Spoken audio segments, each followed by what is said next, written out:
Olá, pessoal. Espero que estejam bem. Para a gente finalizar nosso curso de matemática discreta, a gente precisa falar de recursividade. Aqui a gente tem um exemplo de função recursiva e eu sei que vocês já são familiares com esse tipo de definição, seja na matemática ou seja na computação mesmo. O exemplo clássico de função recursiva seria o fatorial. A gente sabe que fatorial de zero é 1, e aí o fatorial de um valor n qualquer é n vezes fatorial de n menos 1. Outro exemplo clássico seria Fibonacci. Existem diversas funções aí definidas de maneira recursiva. Vamos nos ater a esse exemplo aqui. Nessa função, primeiramente, toda função recursiva tem o que a gente chama de caso base e passo recursivo, que a gente também pode chamar de passo indutivo, tá? Então, por exemplo, aqui o caso base é f de 0 é 1, sempre, e o passo indutivo, f de n é 2 vezes n mais f de n menos 1. Só para a gente relembrar como calcula uma função recursiva, vamos fazer uma tabela. Quer dizer, quando n é 0, f de 0 vai dar 1, f de 1 é 2 vezes 1, 2, mais f de 0, que é 1, 3. f de 2, 2 vezes 2, 4, mais 3, 7. f de 3, 2 vezes 3, 6, mais o 7, 13. 2 vezes 4, 8, mais 13, 21. 2 vezes 5, 10, mais o 21, 31. Pessoal, se vocês já fizeram aedes, vocês sabem que o cálculo de uma função recursiva ele é muito custoso. A matemática não se importa muito com isso, mas a gente vai se preocupar um pouquinho. O que eu quero dizer? Imagina que eu pergunto para vocês qual que é o f de 50. E aí olha a trabalheira que dá calcular f de 50, né? Porque f de 50 é 2 vezes 50 mais o f de 49. Ou seja, é 100 mais o f de 49, mas eu não sei f de 49. Para calcular eu preciso saber o f de 48, que para calcular f de 47. Então percebam que para calcular f de 50 eu tenho que passar por todos os valores até eu chegar no zero. Não seria muito bom se a gente tivesse uma função que a gente chama de função fechada, quer dizer, uma função que dá os mesmos resultados, os mesmos valores dessa função recursiva, porém que a gente consegue calcular de uma vez só? E eu já vou dar o spoiler, a função que é equivalente à função f de n, aqui eu vou chamar de g de n, e ela é n vezes n mais 1 mais 1. Não acredita? Bora fazer aqui a tabelinha de g de n. Quer dizer, quando n é igual a zero, g de 0 é 0 vezes n mais 1, que dá 0, mais 1, que dá 1. Quando n é igual a 1, g de n é 1 vezes 1 mais 1, 2, mais 1, 3. G de 2 é 2 vezes 3, 6, mais 1, 7. G de 3 é 3 vezes 4, 12, mais 1, 13. G de 4, 4 vezes 5, 20, mais 1, 21. G de 5, 5 vezes 6, 30, mais 1, 31. Então a gente consegue perceber que elas são iguais. Quer dizer, são iguais mesmo? Será que não é tudo uma grande coincidência e para n igual a 6 as coisas vão ficar diferentes? Ah, mas eu calculo para n igual a 6, tudo bem, mas e para n igual a 7? Eu calculo também, tudo bem, mas será que para n igual a 1 milhão e pouco vai dar igual? Na verdade, pessoal, a gente não vai provar que a f de n é igual a g de n simplesmente fazendo uma tabela, porque os valores são infinitos. Provar que g de n é igual a f de n é um teorema, que a gente vai aprender a provar daqui a pouquinho. Mas voltando aqui para f de 50, a grande vantagem é que para calcular o g de 50 agora, eu simplesmente faço 50 vezes 51 mais 1. Não faço ideia quando é isso. E isso vai dar 2.551.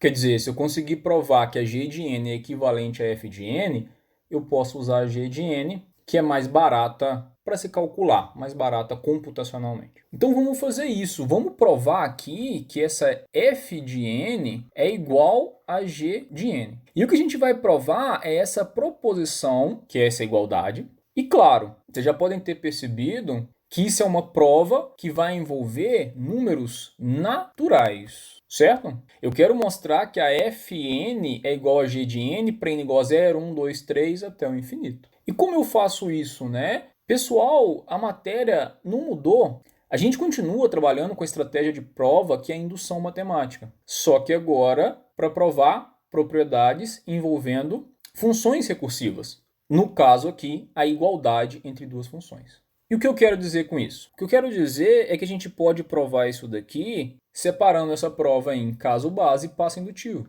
O nosso caso base é provar o que acontece quando n é igual a zero. Ora, f de 0 é igual a 1, que é igual a, olha a g de n, 0 vezes 0 mais 1, mais 1. Essa conta aqui vai dar 1, como a gente tinha feito já na tabelinha, ou seja, a nossa f de 0 é igual a g de 0. Então a gente viu que f de n e g de n dá o mesmo resultado, tanto faz usar uma ou usar outra, no zero, no caso base.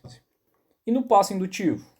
Lembra, o passo indutivo é aquele que a gente ganha P de N para provar P de N mais 1. Estou falando aqui de indução matemática, nem é indução forte. Ou seja, a gente vai assumir que F de N é igual a G de N, para N qualquer. E o que a gente tem que provar é que F de N mais 1 é igual a G de N mais 1. Como é que a gente faz isso? A gente começa em F de N mais 1 e a gente vai ter que chegar em algum momento em G de N mais 1. Bom, f de n mais 1, quanto que é f de n mais 1? Pela própria definição de f de n mais 1 vai ser 2 vezes n mais 1, mais f de n mais 1 menos 1, f de n. E aí perceba, esse f de n apareceu. Esse f de n é a nossa hipótese de indução, P de n. P de n diz que f de n é igual a g de n. Isso quer dizer que eu posso substituir f de n por g de n. Ou eu posso substituir esse f de n por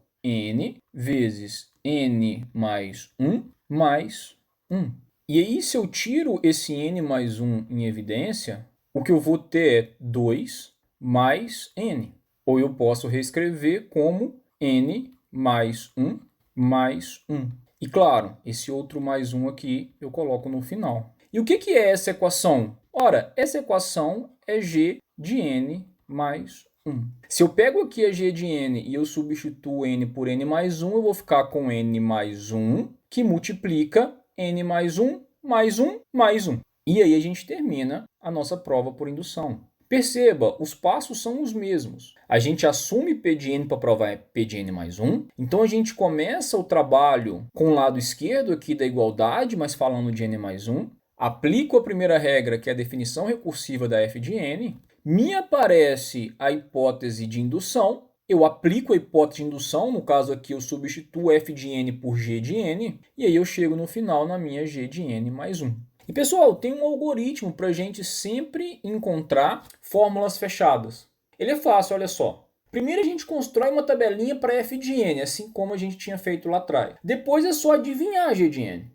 Por fim, a gente prova que f de n é igual a g de n usando indução. Claro, né, pessoal? Esse adivinhar, esse chute que a gente vai dar, ele vai acontecer dada a tabela de f de n. Vamos ver. Bom, vamos trabalhar agora com esse exemplo. Nesse exemplo, f de 0 é 0 e f de n é 2 vezes f de n menos 1 mais 1. O que a gente vai fazer aqui é encontrar uma g de n equivalente. Primeira coisa é a tabelinha. Então vamos lá. F de 0 a gente sabe que é 0. F de 1 é 2 vezes f de 0 mais 1, que dá 1. F de 2, 2 vezes 1 mais 1, 3. F de 3, 2 vezes 3 mais 1, 7. F de 4, 2 vezes 7 mais 1, 15. F de 5, 2 vezes 15 mais 1, 31. F de 6, 2 vezes 31 mais 1, 63. O que a gente tem que fazer agora é encontrar uma g de n, uma fórmula fechada, sem recursão, que nos dê os mesmos valores de f de n.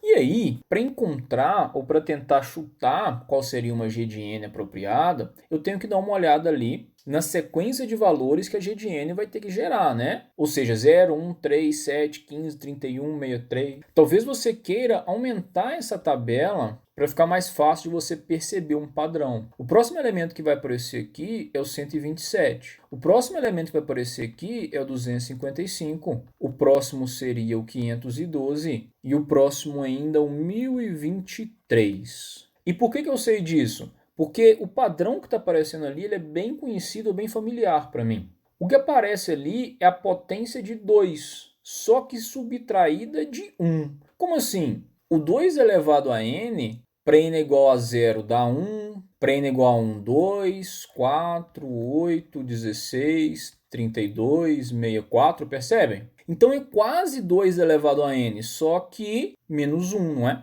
E esse vai ser o meu chute. 2 elevado a n menos 1.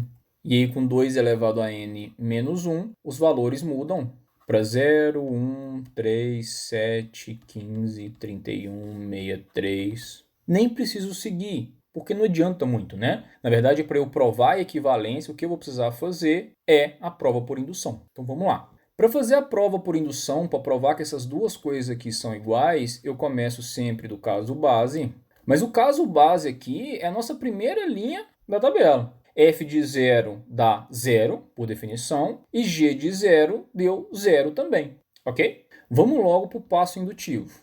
Lembra, no passo indutivo eu assumo ou eu ganho como premissa P de n, o nosso P de n é essa igualdade que F de n é igual a G de n, que já está aqui no enunciado. O que eu tenho que provar então agora é que F de n mais 1 é igual a G de n mais 1. Pessoal, muitas das vezes é interessante você fazer um rascunho aqui no cantinho e escrever o que é G de n mais 1. G de n mais 1 vai ser 2 elevado a n mais 1 menos 1. Porque daí você sabe aonde você quer chegar com o seu exercício. Mas vamos lá. Por definição, f de n mais 1 é 2 vezes f de n mais 1. E aí, como sempre, apareceu aqui a hipótese de indução. Eu vou substituir a hipótese de indução. Eu vou substituir, então, aqui f de n por g de n. E aí eu vou ficar com 2n menos 1. Reescrevo o resto da equação. No fundo, o que eu tenho é 2 vezes 2n, que dá 2n mais 1. 2 vezes menos 1, menos 2, mais 1. Menos 2 mais 1, menos 1. O que eu tenho é a minha g de n mais 1. Pessoal, a grande maioria dos exercícios onde eu quero encontrar uma fórmula fechada, a parte mais complicadinha vai ser encontrar a fórmula fechada de fato. Porque a indução matemática, ela segue sempre os mesmos passos. Começo por f de n mais 1, aplico a definição recursiva de f de n mais 1. Lembra, eu não sei se f de n mais 1 é igual a g de n mais 1. O p de n que eu ganho no passo indutivo, ele diz que f de n é igual a g de n. Então, eu só posso substituir se aparecer f de n e não n mais 1. Substituo usando a hipótese de indução, aplico um pouquinho de álgebra e chego aí na minha g de n mais 1. Isso tudo, claro, se você tiver chutado ou adivinhado a fórmula certa.